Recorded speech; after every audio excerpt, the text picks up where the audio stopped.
Il y a dans les 15 ans un événement qui nous réunit ce soir, c'est l'événement littéraire. Et c'est un événement spécial parce qu'il présente un livre à succès et des auteurs à succès.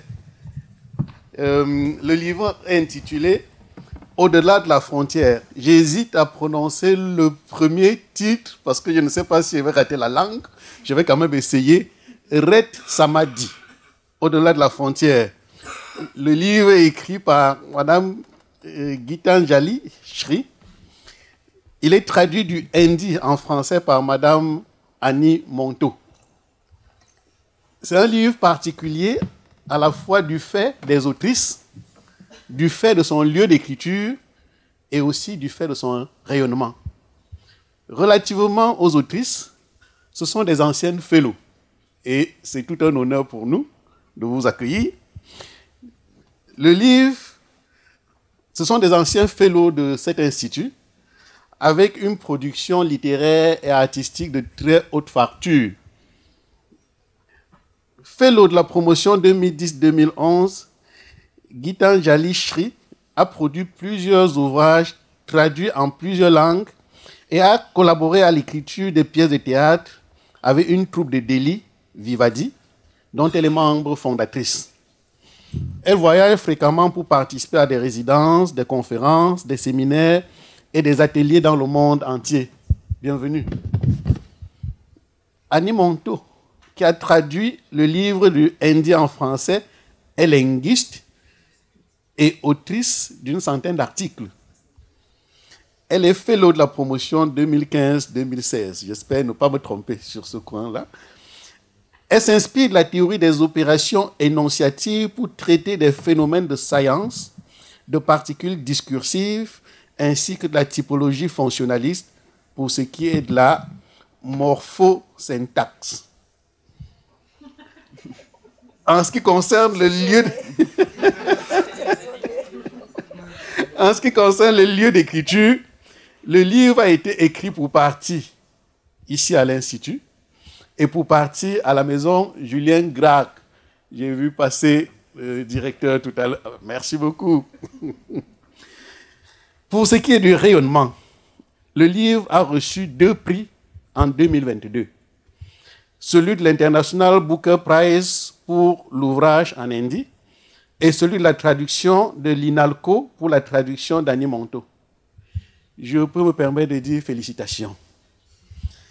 Pour animer la discussion autour de ce remarquable livre, je vais passer la parole à un auteur qui a produit plusieurs romans, dont un intitulé « Jusqu'à la bête », a également été récompensé de plusieurs prix en 2017 et a été réédité en 2023.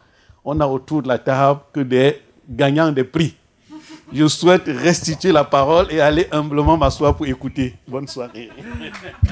Merci.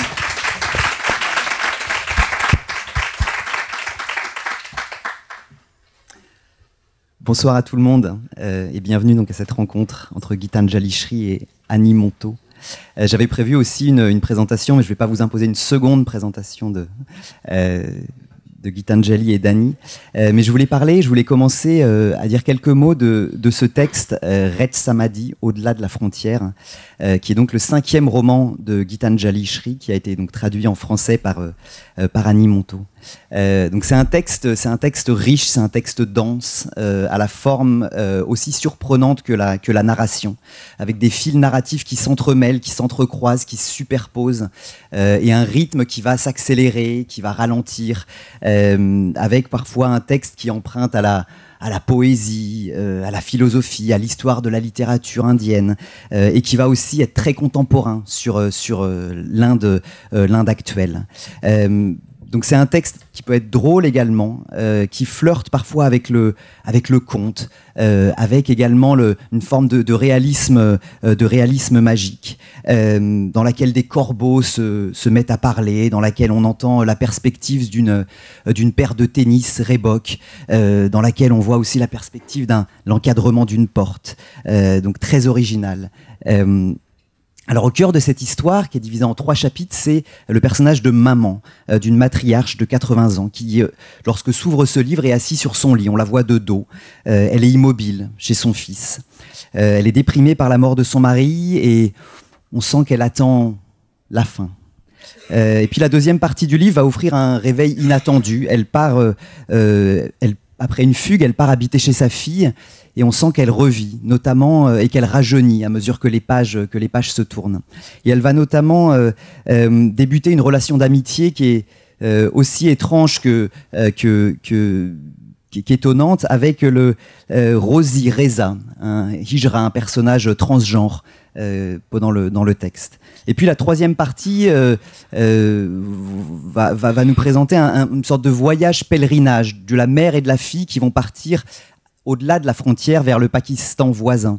Et ce qui va être une sorte de retrouvaille de la mère avec ses racines. Et ce qui va nous permettre d'aborder à la fois ce thème de la partition en Inde et dans une sorte de manifeste contre les frontières, finalement.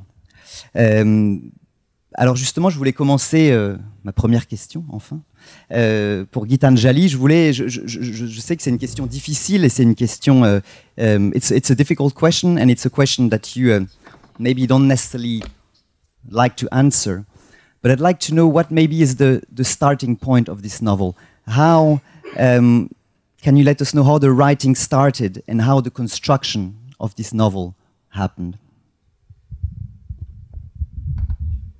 Thank you, Timothy. Well, I cannot start answering that question before I have shared with all of you how special this moment today here for me is. I'm lucky to be back in this institute. I was here when it had just begun. I think it was a baby at that time, 1 year old or 2 years old, I can't remember. And it was a tremendous vision that, gave this place its existence. And we were amongst the first batch, and it really was a very, very inspiring time. And today, I mean, as it happened, so first of all, thank you very much, everybody at the Institute who made it possible for me to come here, and Anthony Clavier, who did not give up on me and just persisted, kept writing, and finally, yes, I am here, very, very happy to be here. As it happens, I actually worked on drafts of this novel in this institute. And today, I think, perhaps without my knowing it, a lot of the kind of approach it has of breaking borders, of a river which flows in 2 directions, of not believing in frames and constantly questioning them and, going out of the frame and then questioning the next frame. Perhaps it has all come without my knowing it from the atmosphere that I got here and from the inspiration that I got here. The final draft I wrote in Julia Grach, Maison Julia Grach, so that was also extremely, extremely special. So it's in all sorts of ways homecoming for me. So thank you, everybody. Your question, which is indeed very difficult. And I say that because I think a writer writes with some other brain, some other consciousness. And a question like that has to be answered with this brain. And it's, there's a disjoint there, and one has to figure out, what happened. I myself have to do a lot of guesswork to remember that. So I think of my creative process, and I think how little intention really plays a part in my creative process. I often recount this line from a great poet, Indian poet A.K. Ramanujan, who wrote in his diary somewhere that he does not go in pursuit of the poem, but places himself in that state and moment of emptiness where the poem can find him. So I think my creative process likes to follow that sort of direction, and I don't usually have a worked out agenda or a formula with which I start my work. And as a matter of fact, I think even when writers think they have an agenda, that intentionality doesn't take them very far. You know, the creative process is such that it takes its own directions. So I don't even try usually to have anything worked out. In that sense, the theme is never terribly important for me. It is really the process and discovering as I go along.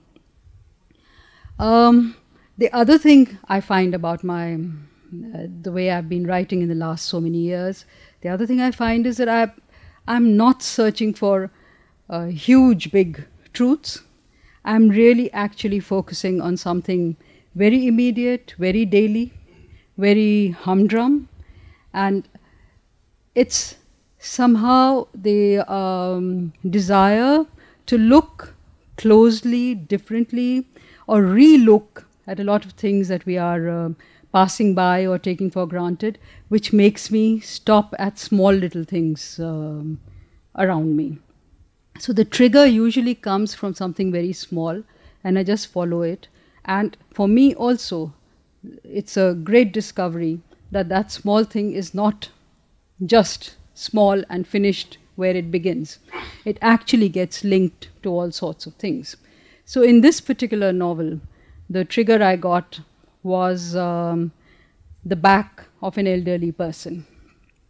In this case, the woman, the mother and the grandmother in a North Indian joint family, whose husband has recently died, and she's now lying in bed and doesn't seem to be interested in life anymore. And it's a very, very ordinary image.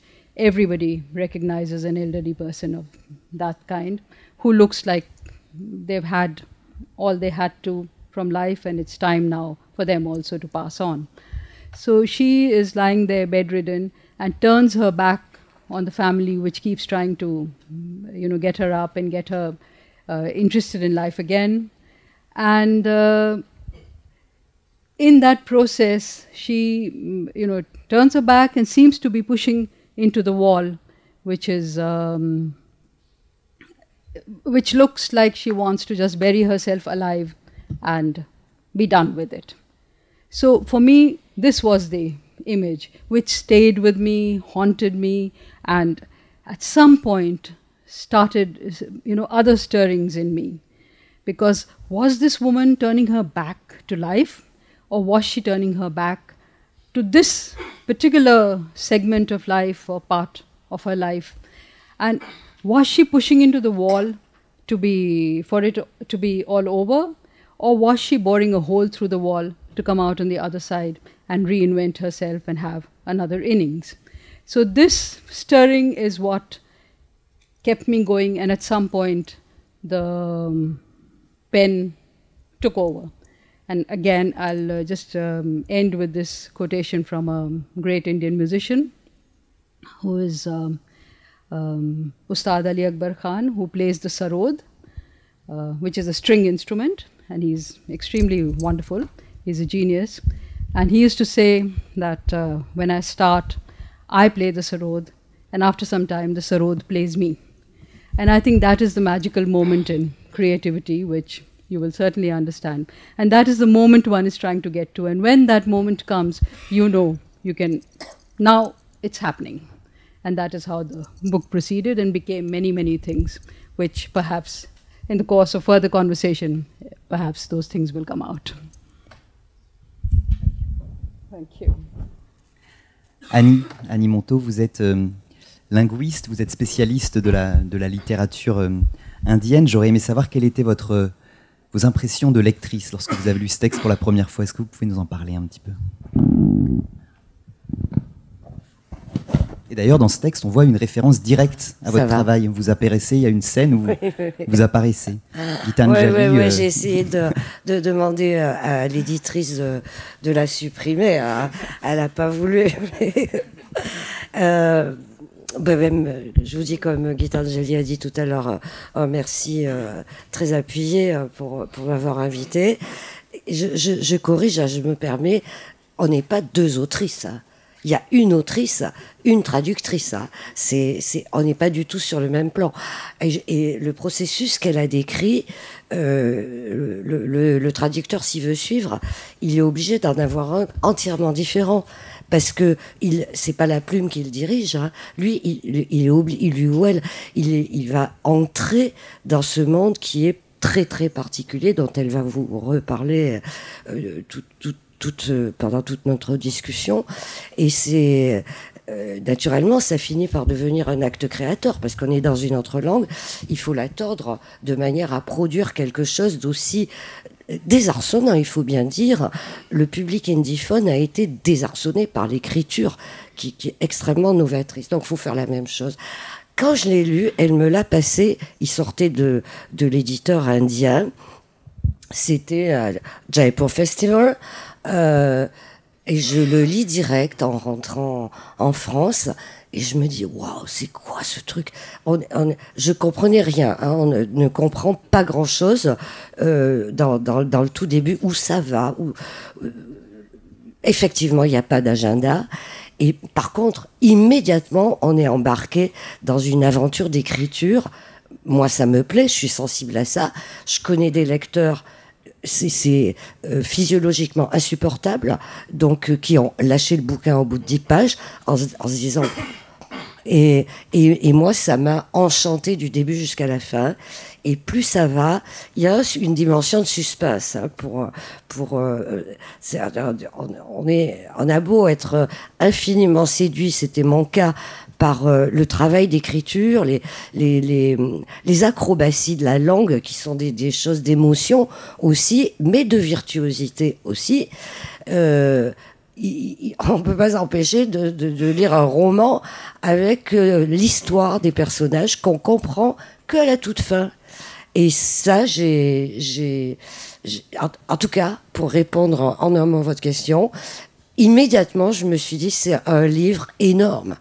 Un livre que, comme dans une langue, on n'en fait pas à chaque génération, quoi. Une grande chose de la littérature indie. Et puis, modestement, je dirais de la littérature tout court, internationale. J'ai eu ce sentiment très très fort, qui peut être accablant, hein, quand on se dit on va traduire ça, mais quoi, de quel droit, comment? Surtout qu'après sont arrivés des tweets qu'elle m'a gentiment fait passer. Le livre est intraduisible. C'est pas la peine d'essayer.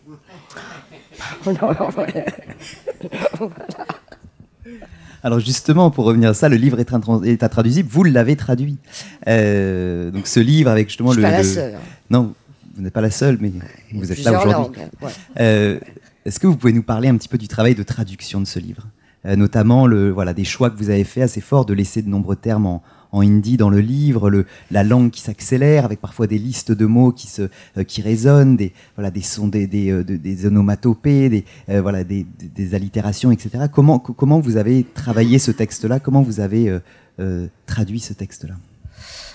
J'ai souffert, franchement beaucoup. J'ai eu la chance parce que j'avais des délais très très courts. J'avais 5 mois. Bon, c'est un gros livre. La question du hindi, j'en ai pas laissé tant que ça. Là, je me suis laissé dicter par l'éditrice. Les éditrices.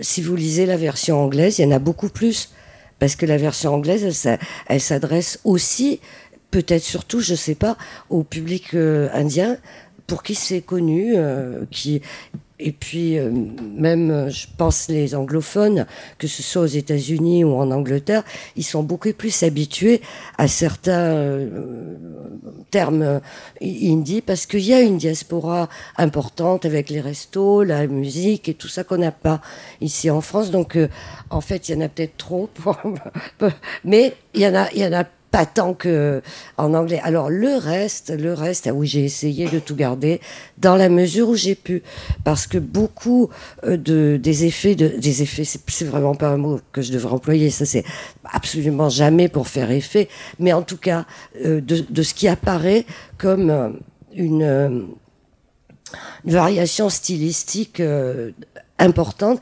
ça démarre dans la musique des mots. C'est un mot, il va enchaîner son suivant parce qu'il y a une sonorité. Et ça, bien sûr, on ne peut pas faire à la fois traduire le sens et traduire l'engendrement musical, si je peux dire. Et donc, il a fallu choisir. Et des fois, je les ai inventés. Ça serait sympa de faire un atelier de traduction, mais c'est pas du tout le lieu parce qu'il y a que comme ça que je pourrais, Agnès, vraiment répondre à votre question. C'est un choix coûteux. Mais en même temps, elle sait plus à faire ça. Et je me dis, si le traducteur veut réussir à peu près la même chose, en tout cas un truc qui parle aux autres à peu près de la même façon, il faut aussi que, à un moment donné, il s'embarque comme dans un manège, quoi. On écoute juste, on y va, allez, et on invente. Et je l'ai fait pas qu'une fois. Chaque fois que je pouvais pas faire autrement, bien sûr, si on peut garder le sens de chaque mot, c'est encore mieux, mais ça n'existe pas des langues qui, pour le même sens, ont la même sonorité. Enfin, c'est rarissime, quoi. Voilà, bon, et puis beaucoup d'autres choses, mais franchement, non, c'est quand même d'elle qu'il s'agit. Gitanjali, your first novel, Mai, also translated by Annie Montaut, also talks about a relationship, intergenerational relationship between a mother and a daughter. So does Red Samadhi. I was wondering, woman character in the heart of the text, so is international, intergenerational relationship. What interest did you have about this intergenerational transmission? What did it allow you as a writer to say and to express?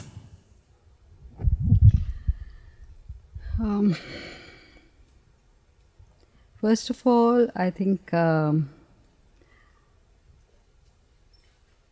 if you read all my works, I think you would not say that I'm only writing about either only writing about women or only writing about intergenerational. I've not written so much, but I think there are a few other things also that come into it, especially in Red Samadhi. Already there are many other things that come in.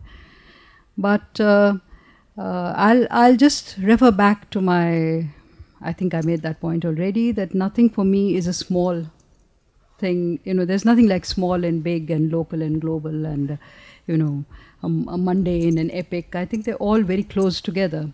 So my locus somehow, you know, often is the Indian family. But I believe that Indian family or anything small is a microcosm of what is happening in the larger world. So it just becomes a very, very rich site to you know, explore anything and everything. And that is what happens, you know. So even though on the face of it, it looks like it's a family story, it never is only a family story. I mean, the family is saying everything about today's world and the past and the aspirations and all kinds of things. So for me, it's just a space which gives me, it's a space I know well. I get a lot of my, you know, color and sensorial experience, if you will, from that. So I get a lot of details, I get a lot of description from it, but I know that it's all connected to all sorts of other things, which I don't even have to try and, you know, outline. It'll emerge by itself. Il y a un passage extraordinaire dans le roman où elle dit ce que c'est la famille. Et elle dit, on dit qu'il y a tout dans le Mahabharata, c'est-à-dire toute l'histoire de l'Inde, mais aussi toute l'histoire du monde. On peut dire exactement la même chose de la famille. Ça en suit 10 pages où vous voyez tout ce qu'il y a dans la famille. Je suis sûre que vous avez remarqué aussi. And Gitanjali, one other important topic that we mentioned at the start of this discussion was the partition in 1947. Maybe for a French audience that is maybe not so aware or has clearly in mind what happened, can you maybe remind us a little bit what this was, and also maybe the impact it still plays today in India, Pakistan, and Bangladesh? Allow me to say a few garbled things out here. I mean, one, I do not think this book is very prominently and focusedly about the partition of India. I think the partition fits in a larger scheme of questioning borders. This book has become a book about borders, and there are borders of all kinds which are being constantly transgressed, questioned, demolished. So, since the locus is India, very naturally at some point the historical partition of the country into India and Pakistan also crept into the book. So I would say it's only one theme in a larger story about partitions of many kinds. You know, about gender. I mean, Rosie moved into it without very much plan. The way different genres have played out in the book, they're all, you know, sort of about crossing borders. So it's really a book about border crossing. Again, not with an intentional agenda of anything like that, but that is what it became as I followed this woman who had bored a hole in the wall and come out on the other side and started doing all kinds of strange things and, you know, just running around the countryside and then crossing the country. So I was just, in some sense, only following her, and there were all kinds of borders that were coming up. But the partition, I mean, I belong to North India, and the partition that you are referring to is fairly recent, I mean, in the last century, which is not so long ago. And it was, I mean, historians here would know it better than me. I couldn't tell you all the very exact details and dates and politics that went on behind it. But it was a very, very, very traumatic event. You know, trying to make two nations on the basis of religion was a bad idea. And we can see it playing out not only in India, but anywhere and in many parts of the world, you know, that it does not work. And it solved nothing, you know. So two nations were built on the basis of religion, and they claim was that this would resolve now the problem. But nothing got resolved, because you can never partition people in such a way that everybody, you know, belongs to either this side or that side. Partition always means that you have divided the people and cut through them, and there's some left this side and some left on the other side, and that history continues and that trauma continues, and all that pain and all that hostility and all that politics continues. And this is very much a part of northern India. So Pakistan, which is supposed to be Muslim, Islamic country, does not have only Muslims. And India, which is supposed to be, you know, the non-Muslim Hindu country, does not have only Hindus. It has many others, and certainly many Muslims. So the partition plays out across the border, partition plays out within the society, and it's within people's psyche. And it is a very, very live thing even today. And it's a love-hate relationship between the two countries. It's not a simple thing of hostility. It's a love-hate relationship which is basically extremely traumatic, because people are divided, you know. Some bit of them is this side and some bit of them is that side. In short. What you mentioned at the start about this manifesto against border, there is this very strong scene towards the end of the book when the flags, Pakistani and Indian flag, fall on the ground and they're being risen up on the wrong side. The Pakistani flag is being risen on the Indian side and vice versa. Can you tell us a bit more about this? Well, you know, one part of writing is always having a lot of fun. And I think, I mean, again, through humor, you sometimes find the way of saying the most serious things. So it just became something, you know, which allowed me to be completely irreverent and completely, demolish the kind of utter fanatic seriousness with which, nationalism was being touted. And that scene which you talk about is representative of that. But it's a very big scene, so I don't know. I don't think I should describe that, but I hope some of you will at least read it and enjoy it. But it is basically, using humor and irreverence to puncture something which is so inhuman and damaging. Annie, I think थोड़ा इसको आप improve कर सकती हैं. नहीं, बिल्कुल नहीं. Improve नहीं कर सकूँगी. Sauf de vous dire que vous pouvez le lire. Et ça, ce passage que j'ai remarqué aussi quand j'ai lu le livre, avant de le traduire, je me suis dit, mais elle a tout inventé, c'est délirant. Parce qu'on se trouve devant un rituel de frontières qui ressemble à une mise en scène théâtrale. Du coup, je suis allée chercher, merci Google, si c'était vrai. C'est vrai. C'est vrai qu'il y a ce rituel qui est une sorte de parodie. Les soldats, il y a la montée des drapeaux, le baisser des couleurs après, et puis les soldats font leur danse martiale. C'est très théâtralisé et c'est prévu comme ça. Par contre, dans le roman, ce qui s'ajoute, c'est qu'au lieu des discours habituels, il y en a des citations de X et Z.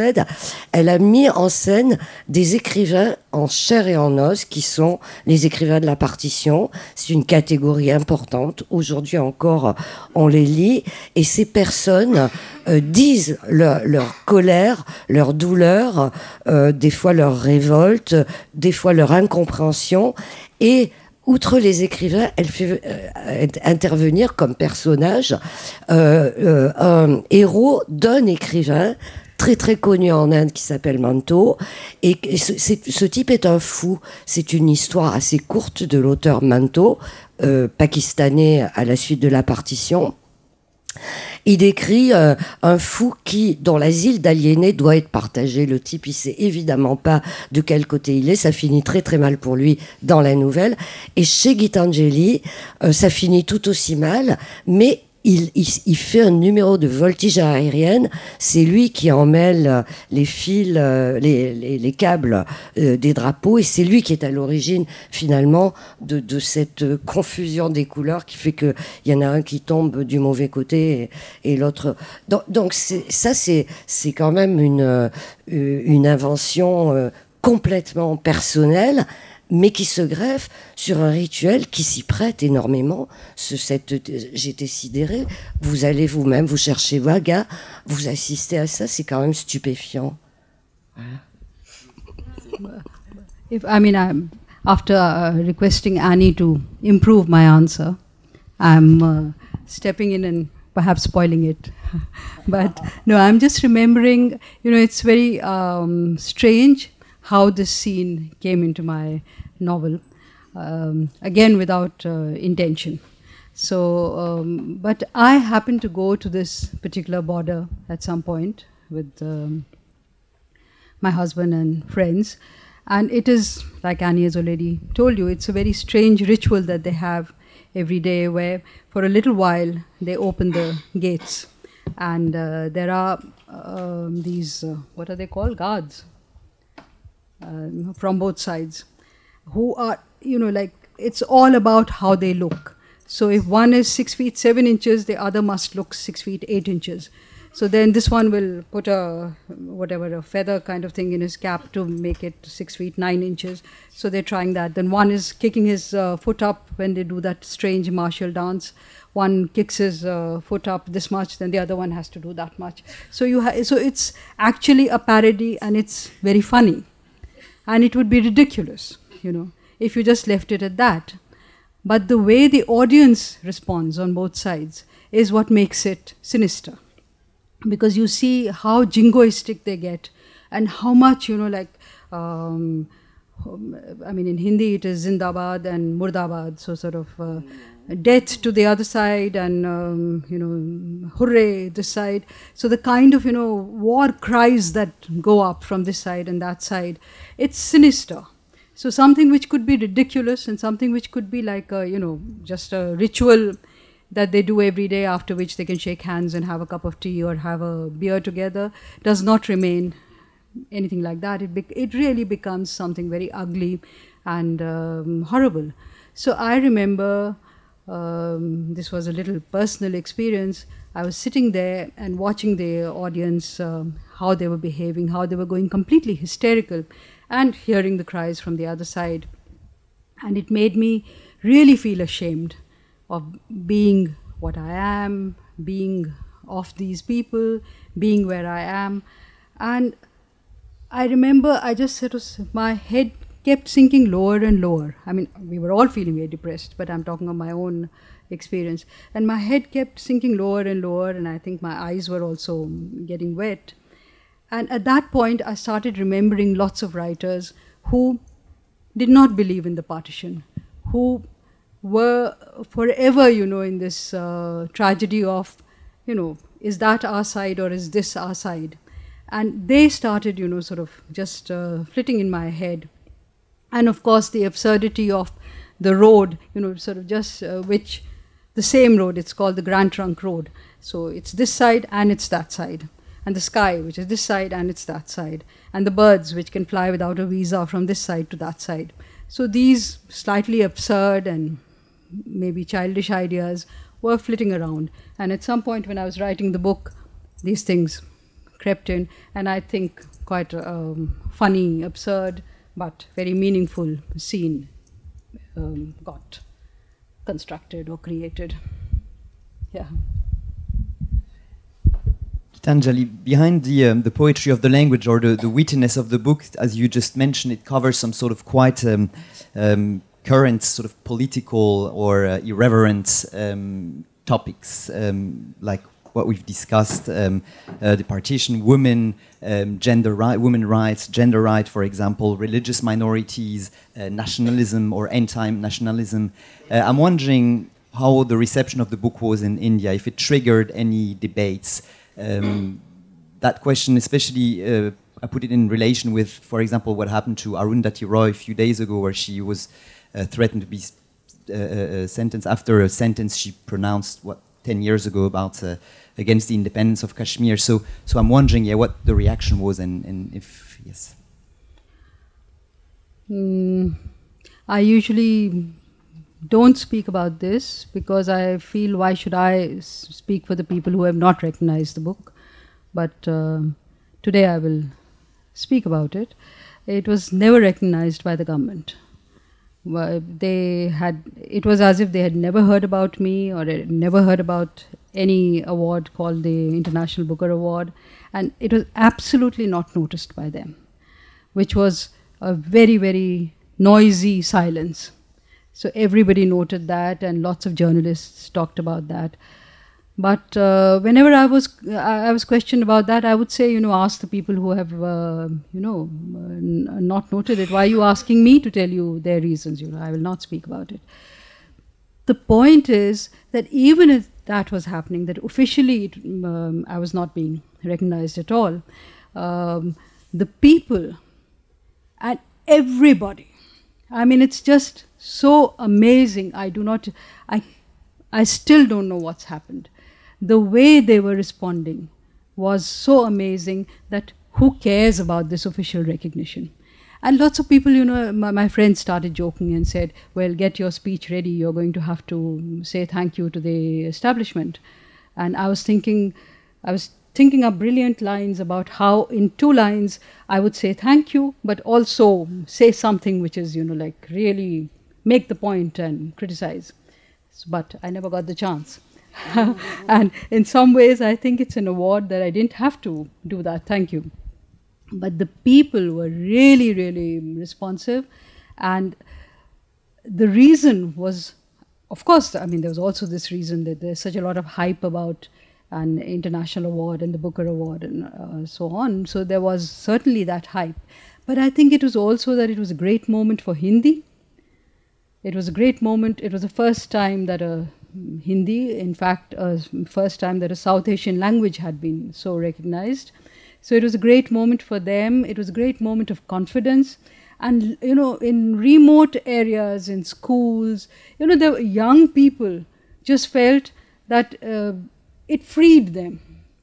And I really felt humbled by their response, because they just felt they just have to do what they can in the language in which they can, from the place where they can. They have to do it well, and the rest is not in their hands.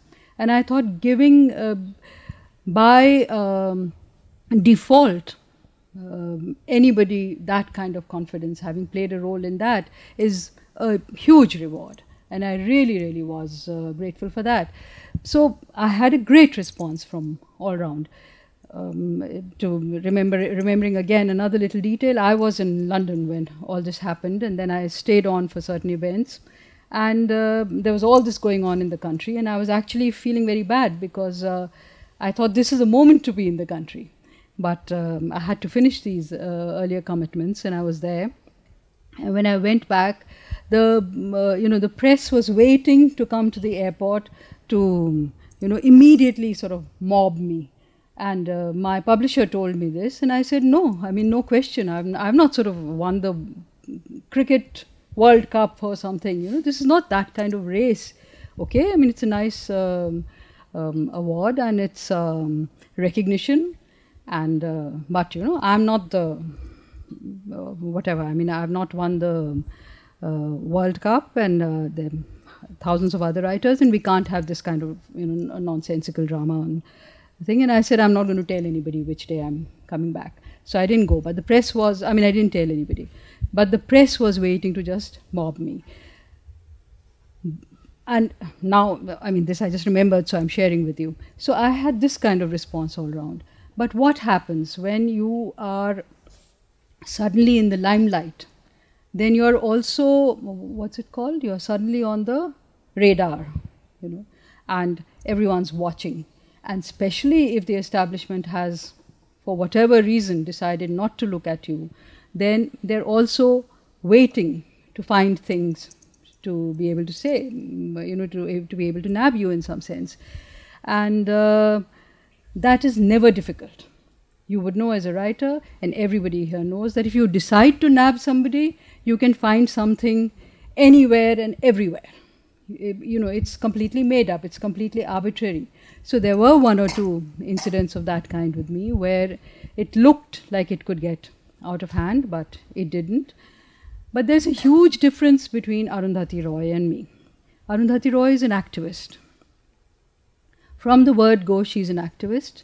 She is not just writing quietly in solitude and writing these crooked texts, which even somebody like Annie Monto says that I read the whole thing and didn't understand. Yeah. She's not that kind of writer. She is somebody who is absolutely directly taking on the powers to be, and a very, very brave and courageous person, and saying all the things that she believes in, without caring for the consequences. I mean, she's ready to take the bullet. So there's a huge difference between her and me. She is doing everything which could get her into trouble with an establishment like this. I would be an unfortunate victim of the kind of atmosphere there is if I got into trouble. There's a huge difference, because I'm somebody who's sitting in a corner and writing. I have my politics, but my way of playing my politics, or sort of asserting my protest, putting my protest down, is very different from the activists and the journalists who are doing it very directly. I'm doing it within the pages of a book, and doing it in very convoluted ways, and doing it in very, very confounding ways, which cannot so simply be pointed out. Yeah. Annie Monto, est-ce que vous pouvez nous raconter comment vous en êtes arrivé à la langue hindi, à l'hindi, et à l'Inde et à l'hindi? Je ne sais pas si c'est bien intéressant. Mais en fait, c'est par hasard. Alors, il y a beaucoup de choses très importantes, en tout cas pour la vie du Quidam concernée, qui arrivent par hasard. C'était juste le cas.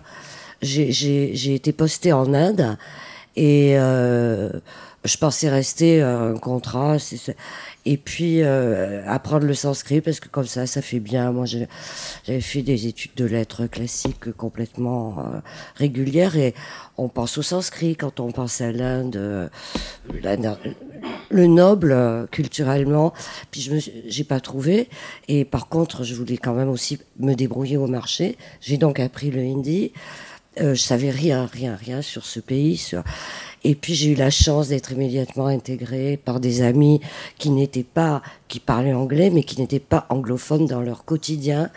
Et puis on m'avait dit j'avais lu quelque part, que c'est une langue indo-européenne, ce qui est vrai. Et j'apprends cette langue, alors ça se voit bien en sanskrit, hein. Vous apprenez le hindi, puis vous voyez quand même qu'elle est sacrément bizarre pour une langue indo-européenne. Elle a des trucs qu'il y a dans aucune langue indo-européenne. Donc l'exotisme, hein, au bon sens du terme cette fois, m'a piqué. J'ai appris la langue. Puis après j'ai connu, j'ai eu de la chance. Hein, j'ai connu des gens qui ont été nos amis. À elle aussi, des écrivains d'une qualité morale. Tous les gens que j'ai traduits, c'est déjà des gens qui avaient un style qui à moi me plaisait. C'est très personnel, hein, mais dont beaucoup ont été reconnus comme des grands écrivains. Et surtout, j'ai aussi connu par chance, hein, des peintres, des musiciens qui sont des phares éblouissants dans ma petite vie d'une petite occidentale perdue dans ce vaste monde de déjà un quasi-milliard quand j'y étais. Et je me disais, mais la chance que j'ai, je parle à des divinités, hein, les Dagas, voilà, mais c'est vraiment... Gitanjali a cité un musicien, j'en ai connu de très très près un autre, c'est des dieux.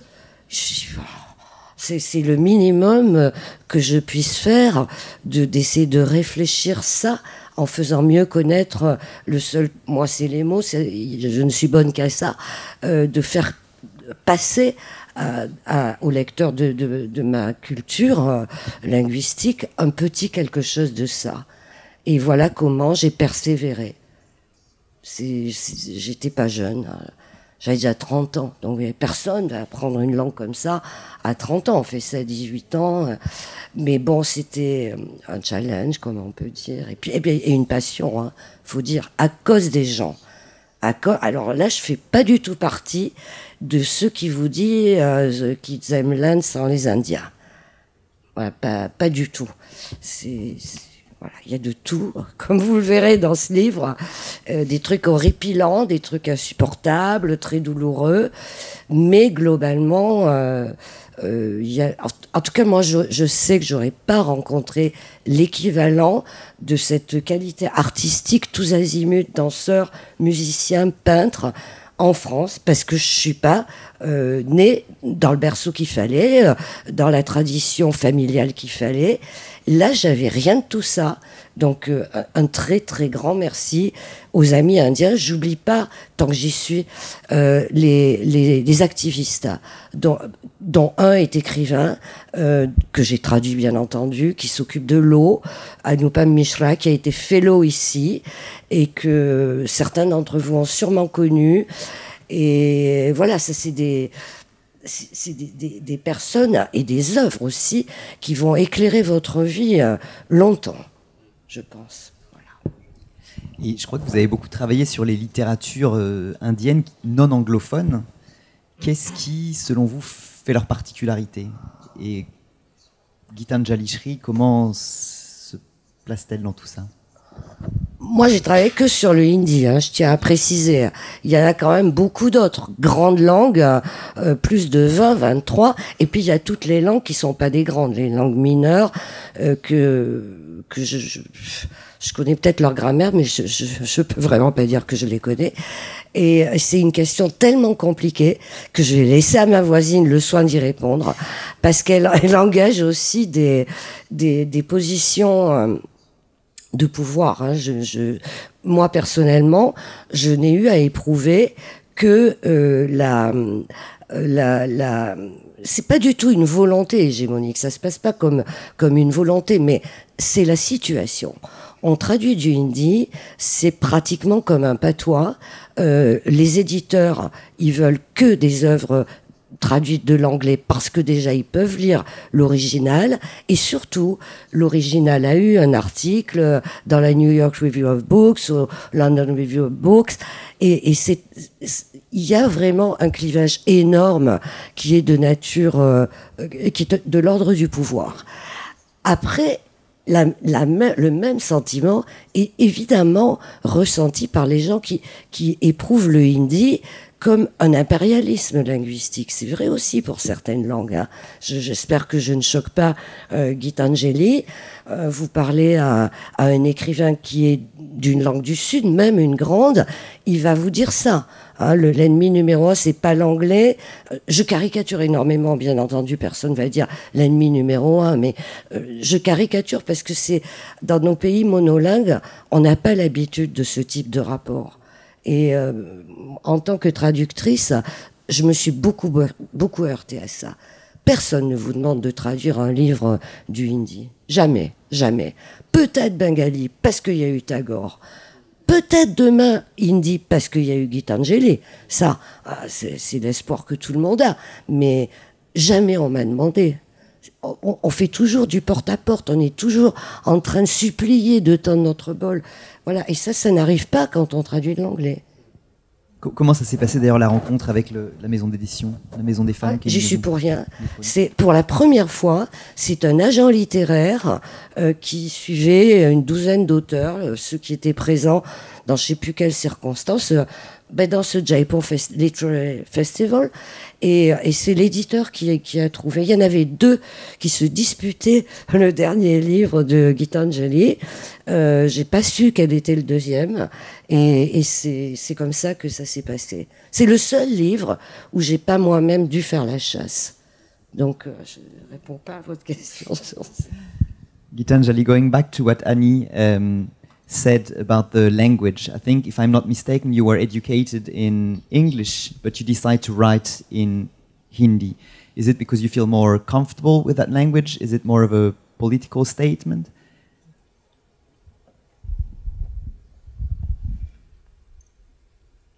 Not at all because it's a political statement. Very simply because it's my mother tongue. And it's a question often asked of me, and I think it's a question often asked of people who belong to ex-colonies. You know, why they're writing in their mother tongue rather than in the language of the colonial masters, which is a successful language and which will get them a larger sort of market or visibility in the world. So it is an odd sort of question, but for that reason. But that is our skewed history, that is our skewed education. So yes, indeed, I belong to a fairly well-to-do middle-class section of society, and as children, we were also sent to what were considered the better schools, which were English medium convent schools. And we learnt English, and in school I actually learnt elementary Hindi. So, and of course, we learnt the values that we were taught in school was English is up there and Hindi is here. But fortunately, you're not only educated in school. So there's home, there's a street, there's life around, and I think I belonged to a much better time than children of today in India, who are completely seduced by, the British have left, but America is there now. So everyone is completely seduced with the idea of, where the future really lies. That's in America, and it's American English, and that is what they need to know. So it's not even English. It's really the horrible new abbreviations that have come in. And that is what the new generation knows. But in my time, when I was a child, it was years soon after Indian independence. So while we had inherited that strange hierarchy of English being the more powerful language and the superior language, and our own language sort of being somewhere there. There was also the opposite movement of nationalism, but in a good sense, not in the border scene that I was describing. So there was a lot of, pride and rediscovery of, our own languages. And I think India had an advantage in that a lot of these languages were very powerful languages with very long lineages. So in my time, in my childhood, there was a lot of, Hindi poetry meets and writing events and, literature. We cared for our writers in that short period. We cared for a lot of those writers very much. Today we don't. Today you'll go and you'll find that the English writers are known. Gitanjali Shree might be known, but it's more because she's got the Booker. Now, I'm talking of the English educated middle classes. And strangely, a lot of people have read my book after reading the book in English first. They know Hindi, but they're all educated in the English medium. So first they go and read the English book, and then they feel, no, this book was originally in Hindi, and it's not a bad book. And a lot of them go and read that, and so many of them come to me and say, it is our first book in Hindi. So this is the Hindi-speaking public in India today. But I think in my time, we still had all these towns and cities where there were poets and writers who would meet. And that is the culture I grew up in. So I was very bilingual. In school, English educated, and only learnt English conversation, nothing else, which we thought made us English experts. It didn't. It didn't teach us the language at all, well. And Hindi we learnt informally, but very closely, very personally, and on many registers. I mean, I think the English I learnt was much more formal and, school textbook variety, while the Hindi was the literary Hindi of all these cultural meets, the Hindi that I heard in the street, the Hindi that I spoke with my mother. And my Hindi publisher jokes, he says that Hindi is her mother tongue, because my mother never was an English speaker. So she really, in a way, really sort of made Hindi strong in me. So Hindi was very much there, and Hindi was close to my bones. Hindi was in my blood. And when it came to anything as personal as being a creative writer, it was a very, very spontaneous, organic choice to write in Hindi. Maybe last question, and then we can ask the audience. If last question of Annie? To you. No, Gitanjali, so you won in 2002 the International Booker Prize, as we've said already. What did it change for you? What was the reception, first of all, and what has it changed in terms of your writing and your sort of literary career? Well, if you allow me to be frivolous, from a writer, it changed me into a speaker and a non-writer. Yeah. So I've written practically nothing in the last 2 years. But that's a slightly frivolous answer. I hope I'll get back on track and get back my real life, which is at least a lot of solitude in my own writing. But seriously, it is strange how something like this, it doesn't make you as a writer, or at least it didn't make me as a writer. And Annie was always somebody who said, the Booker didn't make her a writer, she was already a writer. And I'm glad she said it, And I think if somebody gets it when they're very young, maybe it goes to their head and does something to them. For me, it came when I was a ripe old age. Not old, I hope, but not so young. And it didn't turn my head in that sort of way. I have my distance from it, and I have my own writing journey. But something like this immediately opens up the world for you. And what it opened up for me was not just the world, it was a world of books and writers and literature and readers. And that I can absolutely never regret. I sometimes joke that what people get in 20 years, or what the kind of traveling they do in 20 years, I'm being made to do in 2 years. And it's taking a toll on me. And I say the Booker is making me old. But in spite of all that, I must say that my world of literature has really increased, because it's taking me everywhere because of books, because of literature. And especially in today's world, you know, what's better than that? You know, I mean, it's all about love, humanity, dialogue.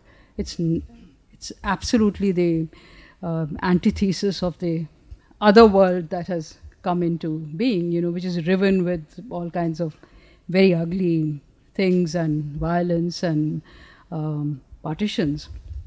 So I think it's a very, very, you know, the expanding of my world of books, which means so much to me, that the Booker has given me, which I absolutely love. But it's all come very, very, you know, sort of one on top of the other, and I need to spread it out a little and find my feet again and find my pen again. Thank you. Thank you.